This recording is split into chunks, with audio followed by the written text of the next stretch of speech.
आज हम पढ़ रहे हैं पुरातात्विक स्रोत में कौन सा टॉपिक हमारा, सिक्के। और सिक्कों के अध्ययन वगैरह तो देख लो, लेकिन कौन कौन से पढ़ेंगे, क्या क्या पढ़ेंगे ये देख सकते हो। आहत सिक्के पढ़ेंगे, हिंद यवन शासकों के सिक्के पढ़ेंगे, पश्चिमी सत्रपों यानी शकों के पढ़ेंगे, रोमन शासकों के पढ़ेंगे, शक शासकों के पढ़ेंगे, कुषाणों के और मौर्य के। गुप्तकालीन सिक्के इस इम्पोर्टेंट हैं और है भी ज़्यादा, तो इसका एक पार्ट और बनेगा। तो 6 भाग में, यानी कि प्राचीन काल में मौर्य काल तक जितने भी जो होंगे, मौर्योत्तर या मौर्य काल तक जितने भी सिक्के थे ना, वो सारे सिक्कों को पढ़ेंगे हम आज। ये देख सकते हो आहत मुद्राएं कहाँ कहाँ थी, क्या थी, कौन कौन सी थी, उस पर क्या चित्र थे, और नासिक में जो शक शासकों की कौन कौन सी थी वो भी देखेंगे। और ये सब मुद्राओं के रूप वापस में है आपको। ये प्राचीन इतिहास है और यहाँ से सौरव चौबे की बुक है, आप देख सकते हो। और इनमें से ये सब आप, ये प्राचीन इतिहास, सौरव चौबे की बुक, और कहाँ से पढ़ रहे हैं, क्या पढ़ रहे हैं वो देख सकते हो। हमारा टॉपिक कहाँ से चल रहा है, तो यहाँ से हमारा टॉपिक चल रहा है, आपको पता हो तो। ये टॉपिक है, हमको पता है, पुरातात्विक स्रोत चल रहे हैं, अभिलेख हो चुके हैं, जिसमें प्राचीन भारतीय अभिलेख हो गए, मौर्य काल के हो गए, मौर्य उत्तर काल के हो गए, गुप्त काल के हो गए, और गुप्त उत्तर काल के जितने भी अभिलेख इंपोर्टेंट अभिलेख थे ना, विदेशी हो गए, देसी हो गए, बिल्कुल डिटेल से पढ़ा। अगर आपने मेरा अभिलेख का टॉपिक नहीं पढ़ा हो तो विदेशी यात्रियों का भी, चीनी, यूनानी और अरबी, तीनों के इतना डिटेल से पूरा एक एक को मैंने आपको दिया है पॉइंट की, एग्जाम की इम्पोर्टेंट दृष्टि से। और ये अब स्टार्ट हो रहा है हमारा सिक्के। सिक्के भी हम पढ़ेंगे प्राचीन भारत काल के, फिर पढ़ेंगे मौर्य उत्तर काल के, जैसे कि शकों के, कुषाणों के, यवनों के, ग्रीकों के, और जितने भी सातवाहनों के जितने भी सिक्के थे ना, वो सारे डिटेल से पढ़ेंगे। और उसके बाद हमारे मृदबान, मुहूर्त, आज टॉपिक हो जाएगा। एक तो सातवाहन शासक और एक गुप्त शासक रह जाएगा। ये देख सकते हो आहत मुद्राएं क्या क्या थी, क्या क्या नाम था इनका, किस किस के काल में थी। और यहाँ से हम देखेंगे तो ये हिंद यवन शासकों के जो सिक्के थे वो देख सकते हो। और ये देख सकते हो पश्चिमी सत्रपों की मुद्राएं, शकों की, यानी कि तो शक शासन काल में जितने अभिलेख थे वो भी बता दिया मैंने, और हिंद यवन शासकों के भी अभिलेख थे वो भी बता दिया। आज उनकी मुद्राएं पढ़ेंगे, फिर उनके सारे जो राजनीति में जो भी होगा वही देखेंगे, फिर शक, पलवन, सिक्कों वो भी देखेंगे। उसके बाद हम गणराज्य थे ना, यौनेन्द्र 2-3 गणराज्य और सातवाहन शासक और गुप्त काल, ये तीनों रह चुके हैं। ये रोमन शासकों के सिक्के, फिर मौर्य शासकों के, फिर गुप्त शासकों के। और आप देखोगे तो अब स्टार्ट करते हैं हमारा सिक्कों का जो टॉपिक है वो। अब स्टार्ट करते हैं पुरातात्विक स्रोत यानी सिक्के। सिक्कों का अध्ययन क्या कहलाता है, न्यूमेसिटिक्स, टिक्स कहा जाता है। आहत सिक्के, हिंद सिक्के मैंने बता दिया, इन सब के आपको आज पूरी डिटेल से नोट्स मिलने वाले हैं। और कुषाण और मौर्यकालीन, गुप्तकालीन सभ्यता। प्रागैतिहासिक काल में मुद्रा का रूप क्या था, मछली थी, क्योंकि उस वक्त कोई पैसे वगैरह थे नहीं। और हमें पता है व्यापार तो हमें करना ही पड़ेगा, व्यापार तो उस समय भी होता था, तो उस तरह मछली दी जाती थी और कुछ बदले में लिया जाता था। मछली यानी सबसे अमूल्य धातु थी, यानी कि वस्तु थी। उसके बाद सिंधु घाटी सभ्यता में वस्तु विनिमय हो गया, जैसे कि अनाज के बदले में कुछ खाना पीना, सब्जी वगैरह, बर्तन वगैरह, जो आज भी गाँवों में है प्रचलन। जिस तरह हम कुछ देते, अनाज देते थे तो वो हमें कुछ सब्जी देते थे, कोई फ्रूट देता था, उस तरह वस्तु विनिमय का साधन सिंधु घाटी सभ्यता में था। फिर वैदिक सभ्यता में ग्रामीण सभ्यता थी, तो वहाँ क्या था, मुख्य व्यवसाय भी पशुपालन था, तो उसको गाय थी ना, मुद्रा का रूप था। गाय बहुत ही अनमोल या मानी जाती थी, और जिसके पास ज़्यादा गाय होती थी वही सबसे अमीर माना जाता था वैदिक सभ्यता में, है ना। आहत मुद्रा यानी धातु मुद्रा थी ये, और ये 600 BC से मूल रूप से शुरुआत हुई, यानी नियमित रूप से ये 600 BC से शुरुआत हुई थी। पहले इसका कोई नेत्रा नहीं था, कभी हुई कभी नहीं हुई बात अलग थी, लेकिन स्पष्ट रूप से नियमित रूप से 600 BC से स्टार्ट हुई थी, चांदी में मुख्य रूप से, लेकिन कुछ तांबे की, यानी कि आहत मुद्राएं थी ना, वो मुख्य रूप से चांदी की थी, लेकिन कुछ थी ना वो तांबे की थी। तो 80% थी ना वो किसकी थी, चांदी की थी, और 20% तांबे की थी। और सर्वप्रथम मुद्रा या सिक्के शब्द का उल्लेख किसने किया था, पाणिनि ने किया था। कौन सी बुक थी अपनी, अष्टाध्यायी में। मुद्रा निर्माण प्रथम कौटिल्य ने कहा था, अभी मुद्रा निर्माण के जो स्तर या स्थल थे उसका जो वर्णन किया था वो कौटिल्य ने अपने अर्थशास्त्र में किया था। और कुछ टकसालों का भी उन्होंने वर्णन किया था, वो भी नेक्स्ट में हम पढ़ेंगे।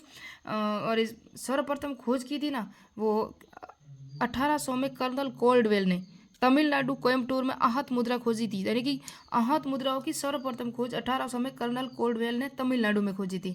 कहाँ, दक्षिणी भारत में खोजी, तो उत्तर भारत में कहाँ खोजी वो भी पढ़ेंगे नेक्स्ट में अभी। और सबसे बड़ा जो मुद्रा का जो भांड था ना, कौन सी मुद्रा, आहत मुद्राएं कहाँ मिली थी, अमरावती में आहत मुद्राएं मिली थी। सर्वाधिक मात्रा में कहाँ मिली थी, तो अमरावती में मिली थी। तक्षशिला, धीर का टिल्ला, DD कोसांबी ने खोजी थी उत्तर भारत में।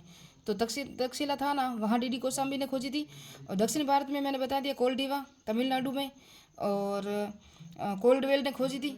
और तमिलनाडु में कोयम्बटूर में कोलडीवा, तो मुझे वो याद रहता है, नवपाषाणकालीन ताम्रपाषाणकालीन स्थल थे ना वो कोलडीवा, जो यूपी में एमपी में वहाँ पड़ता था, और ये ताम्रपाषाणकालीन स्थल था, वो मैंने पढ़ा था, वो कोलडीवा याद आ जाता बार बार। लेकिन ये कोयम्बटूर में दक्षिण भारत में खोजी थी, और कोयम्बटूर में है ना। और कोल्डवेल ने खोजी थी, वो मैंने बता दिया 1800 में। तक्षशिला में बता दिया। आहत मुद्रा का नामकरण किसने किया था? वासुदेव शरण अग्रवाल द्वारा इसका नामकरण किया गया था। और आहत मुद्रा क्यों पड़ी थी पता है? क्योंकि उसको कूट कूट के पीट पीट के ठोक ठोक के बनाया जाता था, जिसके एक तरफ तो नाम चित्र वगैरह सब होते थे, एक तरफ बिल्कुल सपाट यानी प्लेन होता था, और एक तरफ पंचमार्क सिक्का भी इनको कहते हैं। पंचमार्क सिक्के इनको क्यों कहते हैं? क्योंकि एक तरफ 5 प्रकार की आकृतियों के चित्र थे और एक तरफ नहीं था, क्योंकि जहाँ से उसको पीट पीट के उसको आकार दिया जाता था। गोल आकार थी, अंडाकार थी, चौकोर आकार की थी। तो 5 प्रकार के जो चित्र थे ना, उस पर सूर्य के थे, पेड़ पौधों के थे, जीव जंतुओं के थे, वो जो चित्र थे ना, हाथी के थे। तो 5 प्रकार की आकृति होने के कारण इनको पंचमार्क सिक्के भी कहते हैं, और इनको आहत मुद्राएं भी कहते हैं। और ये सब देख सकते हो, इस पर पशु पक्षी ज्यामिति वनस्पति पेड़ सूर्य का अंकन विशेष अनिवार्य होता था हर एक पे। और 5 प्रकार के इसमें 5 प्रकार की जिनकी आकृतियाँ होती थी, जिस कारण से पंचमार्क सिक्के कहते हैं। और इसमें लिपि नहीं होती थी। बाद में लिपि का अंकन प्रथम बार हिंद यवन शासकों द्वारा किया, यानी कि इसमें लिपि और भाषा कुछ नहीं होती थी, सिर्फ इस पर चित्रांकन होती थी। लेकिन जब हिंद और यवन शासक आए ना, उनके द्वारा माउस द्वारा पहली बार द्विभाषी यानी प्राकृतक और खरोष्टी सिक्के जारी किए। प्राकृतक खरोष्टी क्यों गई? क्योंकि वो भारतीय भाषा खुद जानते नहीं थे, तो वो अपनी खुद की भाषा में करेंगे। पहले तो अपनी भाषा में ही तो ये जो भी कार्य होगा वो होगा, बाद में वो अपनी भाषा समझने के बाद अपनी भाषा में जो भी होगा। और भीम कंडफिशियस था ना, अंतिम शासक था, द्विभाषी मुद्रा जारी करने वाला अंतिम शासक था। भीम कंडफिशियस हमने पढ़ा था रबातक अभिलेख, उसके अंदर भीम कंडफिशियस जो कनिष्क का पिता था, फिर उनका जो दादा था, उसका परदादा, उनके सारे जो चित्र बताए थे मैंने मंदिरों में उसने स्थापित करवाए थे। सारा अभिलेख अगर आपने नहीं पढ़े हो तो अभिलेख पढ़ लेना, जिसमें मैंने रबातक अभिलेख बताया था ना, उसके अंदर इसकी वर्णन है। कुषाणों का अभिलेख ही कहलाता है वो भीम रबातक अभिलेख, जो विदेशों का है। विदेशी अभिलेखों में मैंने पढ़ाया था आपको। आकार चौकोर गोल अंडाकार। मैप में आपको पूरा का पूरा डिटेल से वापस समझाऊंगी, जब मैप लास्ट में हाथ मुद्राएं कैसी होती थी वो सब बताऊंगी। हिंद यवन इंडो ग्रीक, इसको इंडो ग्रीक भी कहते हैं। हम कई बार हम कन्फ्यूजन हो जाते हैं कि हिंद यवन क्या है या इंडो ग्रीक क्या है। कि सिक्के इन्होंने सर्वप्रथम सोने के सिक्के जारी किए थे, किन्होंने? हिंद यवन ने। लेकिन सर्वाधिक सोने के सिक्के किसने जारी किए थे? गुप्तों ने किए थे। लेकिन सर्वप्रथम पहली बार सोने के सिक्के जारी किसने किए थे? हिंद यवन शासकों ने किए थे। मुख्य मुद्रा तो उनकी चांदी और तांबे की थी, लेकिन सोने सिक्के जारी सर्वप्रथम सोने के सिक्के ही हिंद यवन शासकों ने। और शासक कौन सा था? मिनाडर था। तो मिनाडर के शासनकाल में सर्वप्रथम सोने के सिक्के जारी किए गए। तो मिनाडर के शासनकाल में सर्वप्रथम सोने के सिक्के जारी किए गए, और सर्वाधिक गुप्त काल के में सोने के सिक्के जारी हुए थे। इन्होंने सोने के सिक्कों को स्टेटर कहा। क्या कहा? स्टेटर। और भारत में सर्वप्रथम हिंद यवन शासक डिमेट्रियस सेकंड ने द्विभाषी सिक्के थे ना, वो तो हिंद यवन शासकों ने किए थे। फिर द्विभाषी और द्विलिपि यानी 2 लिपियों में, और 2 भाषाओं में किसने किया था? कौन सी लिपि थी? यवन और खरोष्टी थी। इनको बंद कुषाण शासक कनिष्क ने किया था। उसको पहले जारी तो उन्होंने किए थे, हिंद यवन शासकों ने 2 लिपियों में भी किया था, लेकिन इनको बंद भी कुषाण शासक कनिष्क था ना, उसने बंद भी कर दिए थे। मैं आपको जो नोट्स दे रही हूँ ना, शायद ऐसे नोट्स यूट्यूब पे आपको कहीं मिले। हाँ, मैं इतनी जल्दी कर रही हूँ कि टाइम बहुत कम है एग्ज़ाम में, और आपको पूरा भी करना है। तो आप नोट्स भी बना लिए, और थोड़ा सा समझा दूँ तो समझ भी लिए, और अगर आप नोट्स बना के खुद समझोगे तो और अच्छी बात रहेगी। लेकिन ऐसे नोट्स आपको यूट्यूब पे डिटेल से कहीं नहीं मिलेंगे, क्योंकि सौरभ चौबे की बुक ही ऐसी है। इन्होंने साँचे के ठप्पे से निर्मित भी सिक्के चलाए थे। किन्होंने? हिंद यवन शासकों ने। हिंद यवन शासक था अगाथोक्लिस ने। इसने सिक्कों पर शंकावार यानी कि शंका नहीं, सकवाकार यानी स्तूप, कृष्ण और बलराम की आकृति मिलती है। किसकी? अंगाथोक्लिस, यानी कि ये हिंदू यूनानी शासक था, और उनके सिक्कों पे कृष्ण और बलराम की आकृति इन्होंने जो में उल्लेख मिलता है या प्रमाण मिलता है, और स्तूप की भी मिलती है, शंकावाकार भी मिलती है। ये इंपॉर्टेंट है, आप इसको इंपॉर्टेंट लगा के भी आप इसको याद कर सकते हो। कृष्ण और बलराम थे ना, वो आ गए थे, बस ऐसी ट्रिक बना के करो। और विश्व में सर्वप्रथम निकिल की मुद्राएं भी इन्होंने जारी की थी। तो निकिल की मुद्राएं किन्होंने जारी की थी? हिंद एवं शासकों ने। और सोने की मुद्राएं हिंद एवं शासकों ने। शीशे की मुद्राएं भी इन्होंने जारी की थी, लेकिन सर्वाधिक मात्रा में सातवाहन शासकों ने जारी की थी। जो शीशे की मुद्राएं थी ना, वो सर्वाधिक मात्रा में सातवाहन ने की थी, लेकिन यहाँ जो शीशे की मुद्राएं थी ना, वो भी इन्होंने प्रथम बार की थी ऐसे लग रहा है, लेकिन ज़्यादातर उल्लेख हमें सातवाहन शासकों में ही मिलेगा। विश्व में सर्वप्रथम, और इन्होंने चांदी के सिक्के द्रम कहलाते थे। इनके जो चांदी के सिक्के थे ना, वो द्रम भी कहलाते थे। एक कौन सी बुक है उस बुक के अंदर उसका वर्णन भी है, वो नेक्स्ट में मैं बता दूंगी। और यूक्रेटाइस, सोने के सिक्के, यूक्रेटाइडिस था ना सोने का सिक्का, उसको यूक्रेटाइस या डियोडोट्स या यूथिडेरम आदि सिक्के के नाम थे इनके। और सोने के सिक्के को याद रखना यूक्रेटाइडिस कहते थे। स्ट्रेटो ने शीशे के सिक्के चलवाए थे। कौन था? स्ट्रेटो ने। तो सर्वप्रथम स्ट्रेटो ने शीशे के सिक्के चलाए थे। और स्ट्रेटो कहाँ का था? यूनानी शासक था। सॉरी, बुक सही नहीं रह गई। यूनानी शासक था। और स्ट्रेटो के बाद तो सातवां शासकों ने ही सोने के सिक्के चलाए थे, हमें पता है। इनका आकार वर्गाकार चौकोर। सर्वाधिक सिक्के मीर जक्काह ने से चलाए थे, सर्वाधिक सिक्के बनाए थे। टकसालें कौन कौन सी थी ये आप देख सकते हो, इंपॉर्टेंट है। कपिसा, पुष्पाकली, पुष्पकलावती और तक्षशिला, 3 स्थान थे। लेकिन फारस में भी प्रमाणित मिलते हैं, और फारस में प्रमाणित सोने का सिक्का डेरिस कहलाता था। क्या कहलाता था? फारस में सोने के सिक्कों को डेरिस कहते थे। अब पश्चिमी सत्रप सिक्कों की मुद्राएं। तो इनके सिक्कों पर शंख, संवत, तिथियां अंकित थी। किस पे? इनके जो थे ना, उन पर अंकन होता था। इन सिक्कों पर 3 लिपियां थी। इन पर यूनानी, खरोष्टी और ब्राह्मी का प्रयोग हुआ। 3 लिपियों का प्रयोग किसके शासनकाल में हुआ? शक सत्रपों का ही। और इसके सिक्कों पर शासक का नाम, उपाधि, पिता का नाम, और इसकी उपाधि क्या थी? स्वामी। ये इंपॉर्टेंट है, स्वामी की इनको उपाधि थी। और इनके सिक्कों पे उनको जो शासक था उसका और उसके पिता का नाम और उसकी तिथि अंकित थी। क्या थी? उपाधि अंकित थी, सॉरी। रुद्रादमन का सिक्का था, वो 22 ग्रेन का था। रुद्रादमन हमके पता है शकों का शासक था। जब हमने जूनागढ़ अभिलेख पढ़ा था रुद्रादमन का, अब पूरा डिटेल से पढ़ा था। वो कौन था, क्या था? पश्चिम में जो सौराष्ट्र का था, गुजरात में। बौद्ध धर्म संबंध पासदिका में मुद्रा के लिए रुद्रादामक शब्द का प्रयोग हुआ है। रुद्रादामक है ना। और चष्टन के सिक्के घोड़ा थे, जो उस पर आकृति थी ना, और घोड़े की आकृति जय दामन, जीव दामन, रुद्रा दामन, तीनों सिक्कों पर वृष का अंकन मिलता है। तो घोड़े का अंकन मिलता है, वो चष्टन का सिक्का, वो भी शक शासन था। और तीनों सिक्कों पे जो जिसका जय दामन, जीव दामन, रुद्र दामन, ये सब शंख सत्रप थे, और इन पर वर्ष का अंकन मिलता है सिक्कों पे। अब शंख पहलवन सिक्कों की विशेषता क्या क्या थी? तो सर्वप्रथम मिथ्रेडेट्स के सिक्कों पर बेसिलियोस का उपाधि मिलती है। तो मिथ्रेडेट्स के शब्दों पे जो था ना सिक्का, उस पर ये उपाधि मिलती है। और मेउस या मो दोनों एक ही नाम है। खड़ी मुद्रा में पोसाइदन यानी यूनानी देवता, अपोलो कहते ना, यूनानी देवता पद्मासन मुद्रा में बैठा हुआ पुरुष। कोई इसको बुद्ध मान रहा है, कोई इसको शासक मान रहा है, कोई इसको त्रिशूलधारी पुरुष शिव बताते हैं। ज़्यादातर इसको त्रिशूलधारी शिव ही बताते हैं। वो कौन सी आकृति और किसकी मुद्रा पे है? शक पलवन शासकों की मुद्राओं पे है। और मेउस शासक था, उसकी मुद्रा पे ज़्यादातर है। और सब इसको शिव की आप बताते हैं। कोई इसको बुद्ध या बुद्धा बताते हैं, कोई इसको त्रिशूलधारी शिव बताते हैं। याद रखना, इंपॉर्टेंट तथ्य थे ना, वही मैंने लिए। अगर सौरभ चौबे की बुक पूरी कर दूँ तो वो भी होगी नहीं मुझसे। तो ये एग्जाम में आए हुए प्रश्न है या पूर्व एग्जाम के प्रश्नों के आधारित ही मैं ये सभी बता रही हूँ आपको। आयलिस या एजिलिसिस दोनों एक ही था कि सिक्कों पर अभिषेक यानी लक्ष्मी का अंकित था। किसका?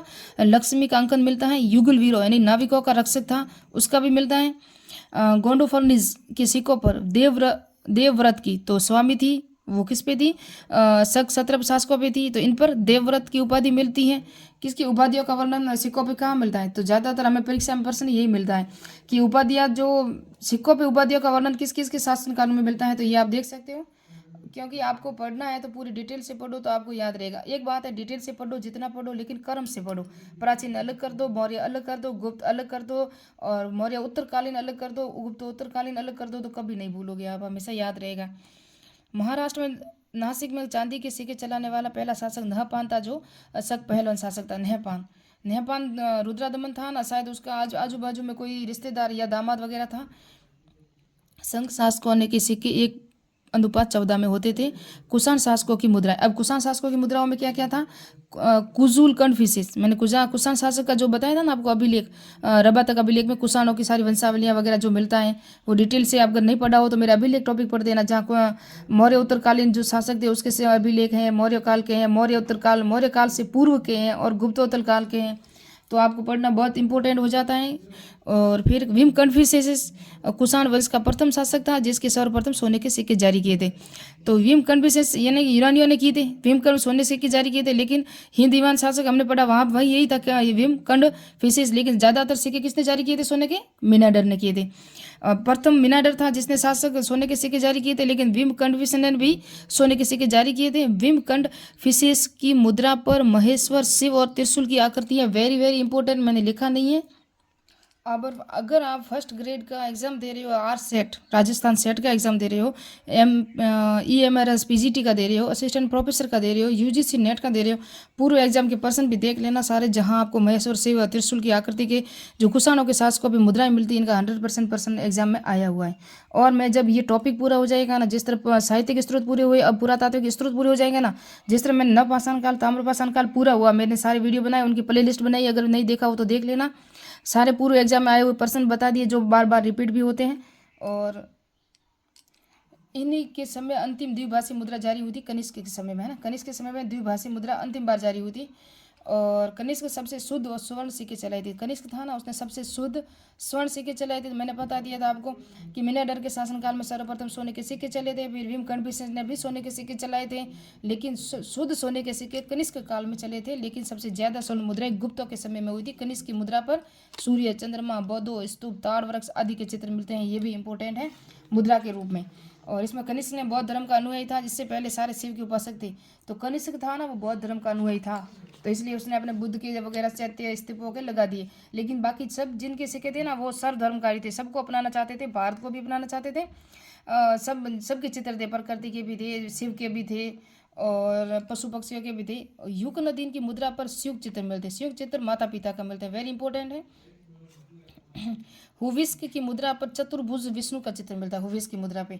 ये सब इन्हीं के काल के थे। अब मौर्यकालीन सिक्के क्या क्या थे ये आप देख सकते हो। मौर्य काल तो हम पढ़ेंगे डिटेल से, सब देखेंगे, क्योंकि मौर्य काल में अभिलेखों का और वैदिक सभ्यता में वेदों का, ये मैंने डिटेल से भी आपको नोट्स या वीडियो नहीं दिए हैं, तो कोशिश करूंगी कि वो भी पूरे के पूरे आपको दे दूँ, जहाँ वो जल्दी वो प्राचीन भारत से बाहर निकलना है। क्योंकि अभी साहित्यिक पढ़े हैं और मौर्यकालीन साहित्य अभी नहीं पढ़े हमने, प्राचीन कालीन साहित्य पढ़े हैं, अभी मध्यकालीन साहित्य भी रहे हैं और आधुनिक कालीन भी रहे हैं। पर मुख्य मुद्रा पण थी, किसमें? मौर्य काल में मुख्य मुद्रा पण थी।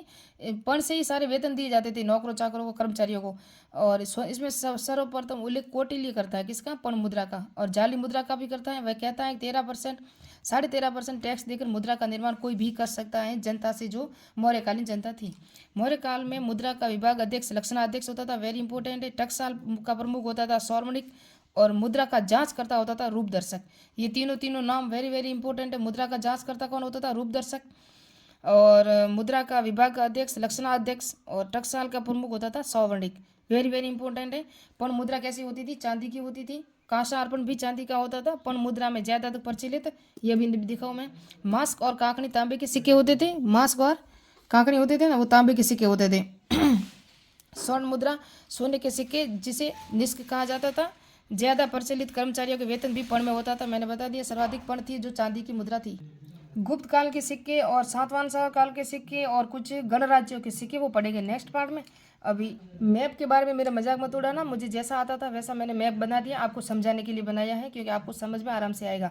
यानी कि उत्तर भारत में जो था आठ मुद्रा है सिर्फ, है ना, आठ मुद्रा का ये टॉपिक है। तक्षशिला में DD कोसाम्बी ने खोजा था, जो टीला था मैंने बता दिया।